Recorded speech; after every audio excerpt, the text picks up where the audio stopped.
Okay, welcome to part two of our online version of Music Hum. Actually, this is part 1A, but I wanted to check and make sure that everything was working. Seems to be. Anyhow, so we talked about some of these, what I called flagrant romantics, Paganini and Franz Liszt, but I want to talk about two, maybe three of the other type that I'll call conservative romantics. Maybe I'll just put up here flagrant. Okay. And down here, we'll put conservative. And it wasn't that they were conservative in their music. If anything, they were even more kind of experimental in what they did with their music than Paganini and Liszt. Like I said, they were just kind of taking chords and arpeggiating them and kind of going berserk to show off their performance capabilities. These guys were really interested in what Beethoven had done in terms of pushing forward the musical rhetoric. How do you construct these pieces? What kind of harmonies can you use? And foremost among them was a composer that you've probably heard of named Johannes Brahms. Okay, he lived from 1833 to 1897, had a pretty good life. And he was a professional composer, basically. Didn't have a huge amount of money, but he was kind of based in Vienna, like a lot of people were back then. Traveled a lot through Germany and kind of met up and became really close friends with another composer we're going to talk about in a second, named Robert Schumann. And Schumann had a wife who was also a composer, and we're going to hear some of her music next time, Clara Schumann. And Brahms fell passionately in love with her. But it seems the best musicological evidence and, historical evidence we have is that they never consummated their passion. Even though Robert Schumann went crazy. We'll talk about that. But they all kind of hung out together, and they took their kind of new approach to music very seriously. I'll talk about that in a second. But to give you a sense of what this music was like, let me play you a little bit from Brahms' Fourth Symphony. Okay, this is actually from the fourth movement, and it gives you a sense of what it's like. Oh, this is the first movement. Excuse me.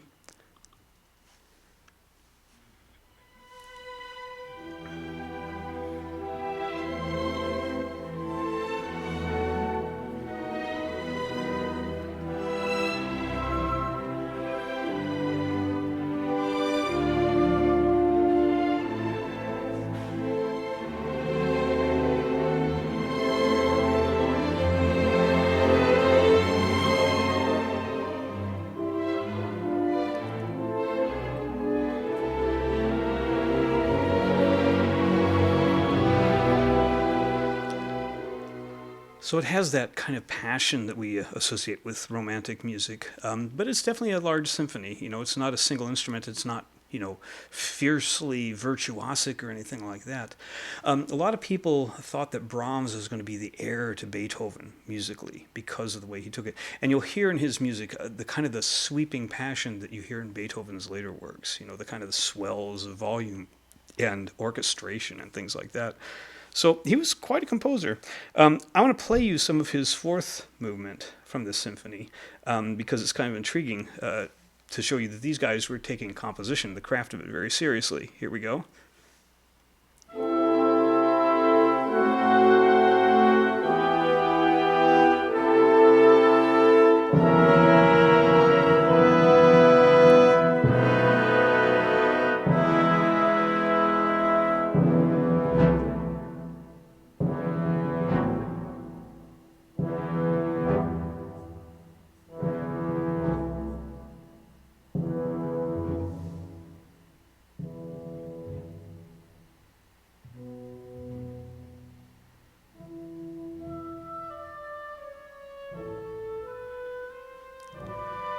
Can any of you guess what the form of this is?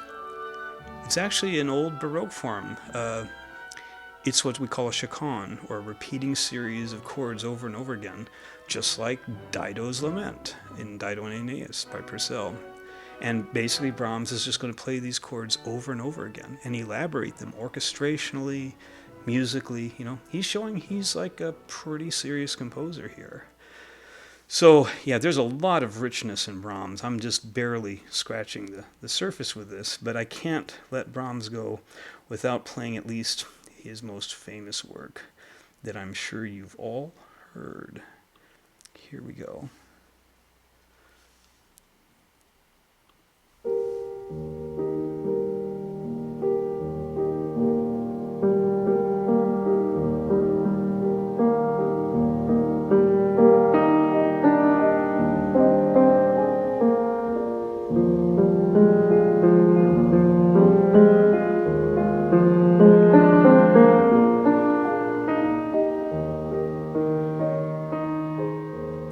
Yep.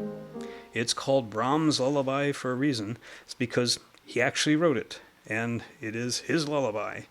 I'm sure you've heard that before. Anyhow, so yeah, Brahms was this, and I'd mentioned Robert Schumann. We're going to take a minute and talk about him for a little bit. Okay, Robert Schumann, and he was born in 1810 and didn't have a hugely long life. He died in 1856. And I had mentioned that he went crazy. Here's his biography. He basically was born in a town called Zwickau in Saxony. His father was a bookseller, a publisher, and he became kind of an accomplished writer as well as musician, composer, and he had pretty good instruction in music. But he did a couple of things wrong. First thing he did, he had a budding performance career taking shape. I mean, he was also quite talented piano player. He became enamored of, the system that would supposedly make his hands larger. There's some kind of weird contraption that he wore that stretched his fingers out and basically ruined his hands. So he couldn't play very well. That was problem number one. Problem number two is that he contracted syphilis. And when I said he was crazy, well, he actually really was crazy. Tried to commit suicide by jumping in the Rhine. His friends, Brahms and his wife Clara saved him. But eventually he succumbed. And yeah. And because of all this, he's a writer. He's had problems with, being able to perform. He founded a newsletter called the Neue Zeitschrift für Musik. Now, these conservative romantics who saw themselves as the heir to actual music didn't like it all, and probably because of Schumann's particular circumstances, people like Paganini and Liszt, and just the flashy players they called them. So Schumann created this newsletter, and here's the crazy part. He had a number of correspondents and people who would write articles for this newsletter, and they were all him. He would basically adopt different tones in his writing and publish like reviews of music by these people, Florestan and Eusebius. He made up the names, but they all had kind of different tones, but they all just lambasted that flashy music. So it was a kind of an exercise in bizarre personality disorder. And he became kind of serious about this, and he actually, his probably most famous piece is a piece called Carnival, and it's interesting because the form it's a depiction of the parade on Carnival. So this is what we call program music here, where music now isn't abstract. It's meant to abstractly depict a thing, and that's also part of this whole romantic sort of thing. In addition to this nationalism we talked about with Liszt, there's this notion that music can function to, create the world and build the world. And I'm going to just play you a little bit from this Carnival. Okay, this is how it starts.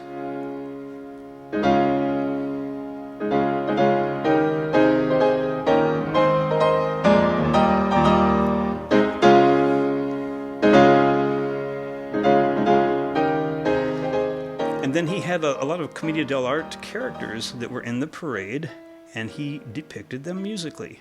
For example, here is his depiction of Pierrot, the clown.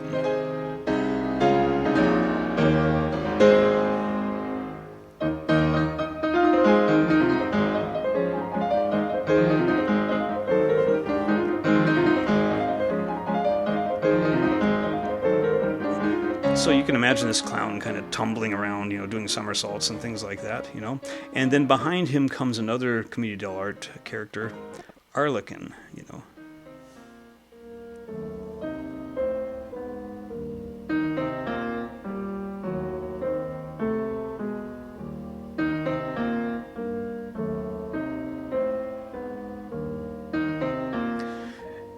And then here's the Waltz of the Nobles, that are also, of course, in the parade.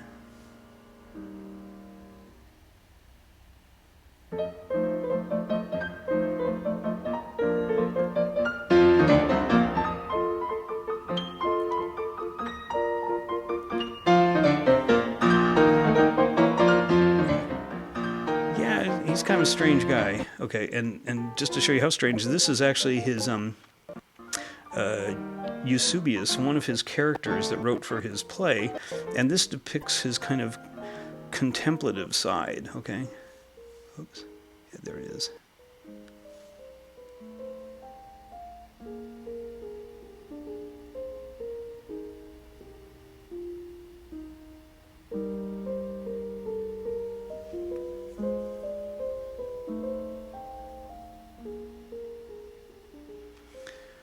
Okay, and then here is Florestan, one of his characters that depicts his more fiery side, I guess you'd call it.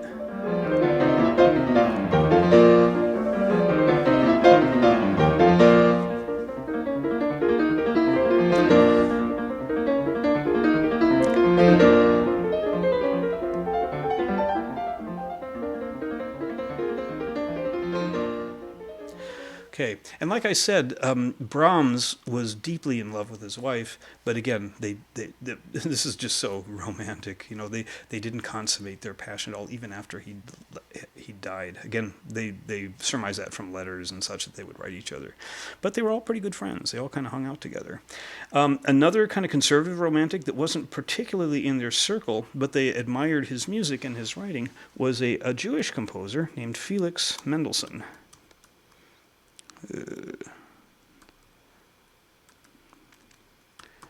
And sadly, he died, I think, of tuberculosis. Didn't live all that long. Very, very, oops, feeks, good grief. A very, very accomplished composer, came from a fairly wealthy family. He was a conductor in Leipzig. At this point, you could make your living as performer, as conductor, as composer even. Look at Brahms, Beethoven certainly. He's also very proud, he was an assimilated Jew, very proud of his Jewish heritage. And I'm mentioning that because we're going to see some not so good things happen in the Romantic era, you know, with respect to, you know, Judaism and cultural wars and things like that. But he was a childhood prodigy. His parents recognized this. He had a great education, and in his short life managed to write some just beautiful music. I'm going to play you the first movement of his violin concerto. Again, Beethoven, Mozart, Beethoven, they had explored this idea of concerto, even going back to Vivaldi with the Concerti Grosso, or Brandenburg concertos by Bach, where you had a solo instrument that was quite virtuosic, and it would be played off against like a large orchestra. By this time, the concerto had evolved, so it had generally three movements: the sonata first movement, then the slower second movement, then the final rousing third movement. This is his first movement, and I'll just kind of jump it ahead in a little bit, and you can hear some of the violin, but this is what it sounds like.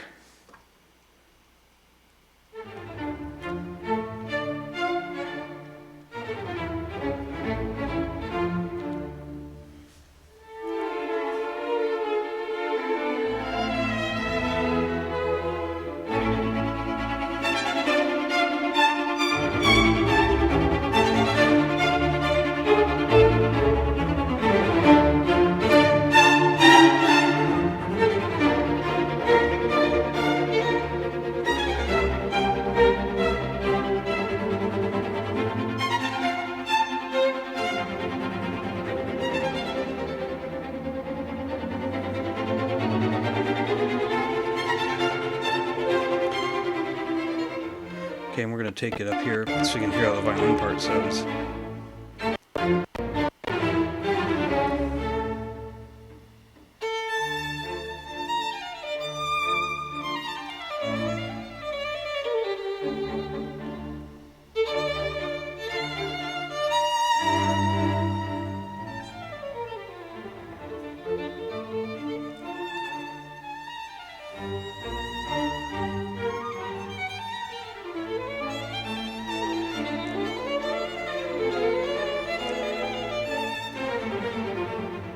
Just beautiful music. I really like Mendelssohn.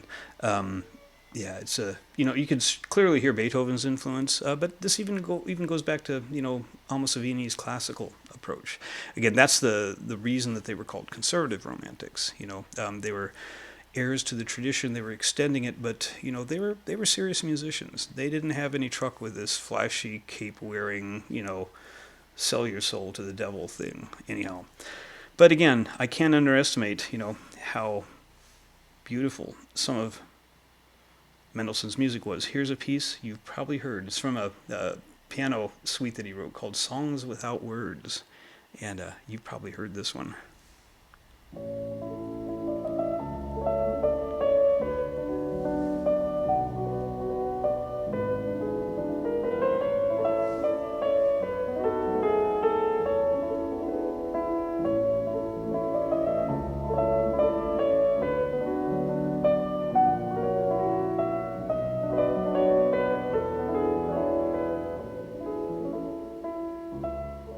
Yeah, another one that's been absolutely ruined by cartoons.